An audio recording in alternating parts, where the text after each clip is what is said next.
Well, after the Great Massacre of 39, I brought these two in holy matrimony, so they could trade carrots and potatoes until the village was full of babies. So let's check it out. As you can see, our village is lots full of wonderful villagers, lots who don't even have a job. We also got a mending villager back. Hello. Mending. For a really much better deal, actually. 16 emeralds. And we have Tobias 2.0. But now we have a major issue. The more villagers we have, the more exposed we are. And as you can see, off in the distance, we have our beautiful watchtower, but it's empty. And the villagers have installed walls even, but we're missing some of the most basic of defenses. If we come over here, we have this beautiful gate building that I've been starting to build. And we have a lot more to go. I also want to build an armory, some barracks for some guards, and even a jail. And I think that might be a little too much for this episode, but I figured we'll give it a go. So we can always expand our village. We can always add castles and different things as we go along. But one thing that I wanted to really solidify here is just getting us a basic border. The reason why we do a basic border too is actually pretty important. A lot of people don't think about this when they're making a larger build. Having this border helps to solidify where the boundaries are and kind of gives us an idea of when to stop expanding. And that'll make a natural break if we do decide to add more to the village. It looks nice because this will be the most built up, and then we can start to add little farms and different things in the background.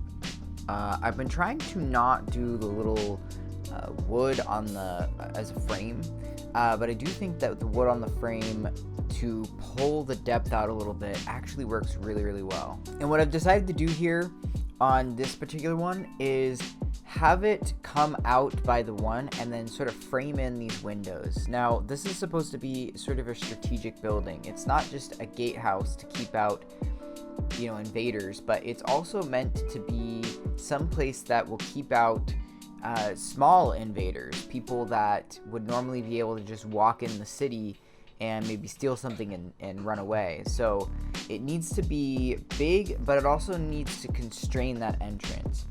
And I really love what we did in the other tower and the other little watchtower. So I tried to copy a little bit of that. One thing that I did notice though is, as you guys can see, I'm putting in the roof here, and I started to very quickly feel like the roof just wasn't fitting very well. I tried to add a dormer, I tried to add a little bit of depth, but it just wasn't really coming together. So I realized in order to make something that I was proud of, I actually had to scrap the whole thing. So after scrapping the whole thing, you can see that I made the roof just a little bit lower. And that was important because I felt like the roof was way too tall for a gatehouse, and I wanted to end up adding a tower at the end, so I didn't want to kind of make the tower even taller than it needed to be.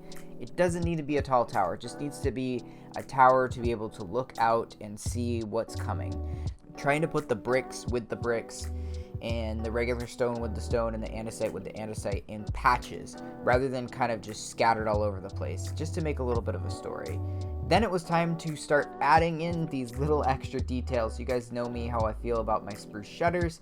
And then this is something interesting that I did. I've been really loving playing around with landscaping ideas. So I dug a little couple holes, and at first I was thinking of just placing stone, and then I misplaced stone, and I realized how good that looks when you have a couple pieces of stone kind of popping up and out. So then I started doing a little bit of these half slabs and found that it kind of looked like some rocks. So really liked this concept, and then just added sort of a broken path going up to the gatehouse itself. Alright, now it's time that we build the tower. And at first it kind of looked like a chimney, and I'm still not really super happy. I think it needs more depth at the bottom, but I will work on that another time. So basically a copy of the tower that we had over there, but I wanted it to be a bit smaller. So I really worked to just scale it down just a little bit, and it's actually supposed to kind of a little bit match the way those ice spikes look in the other biome. Okay, so looking at it from this vantage point is definitely a bit interesting. I really do like the gatehouse. I think it really stands out, especially mirroring almost the way this is. It kind of gives this feel that this is a bigger area, and then we've got a smaller area here. And as we expand out this area and put some aspen trees dotting this area here, I think it's going to look a lot more cozy. What we're really doing here is we're taking the area and the aesthetic, and we're really playing around with it a lot more than is in the game. So, naturally generated, I mean.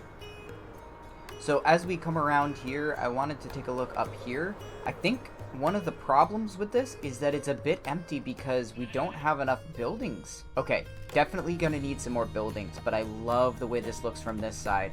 You don't have such a skinny tower coming up out of nowhere like you do in the front. And what we do get is we get this definite gatehouse. Now, we're gonna have an armory that I talked about, and that's, I'm possibly gonna do a diagonal building. I'm not sure yet, but the armory is gonna go here, and then underneath the guard tower slash armory, we're gonna have a jail. I've decided that the barracks is actually gonna be in this top portion of the gatehouse. So the gatehouse is gonna act as the barracks. Now, as much as I'm enjoying making this content for you guys and making it more fast-paced and doing a whole bunch of cuts and time lapses, I did want to touch base with you guys a little bit about some stuff that's going on. In my life, I've been really trying to get things together, and it's been pulling me away from being able to put time and effort into this series here, as well as, you know, the other series that I've been doing. And the other thing that I really need some inspiration on is things to actually be putting together and building. Time plus inspiration creates awesome builds. And without the inspiration portion, you're just kind of sitting there and trying to get things right. How can I get that inspiration? What does that look like? So, yeah.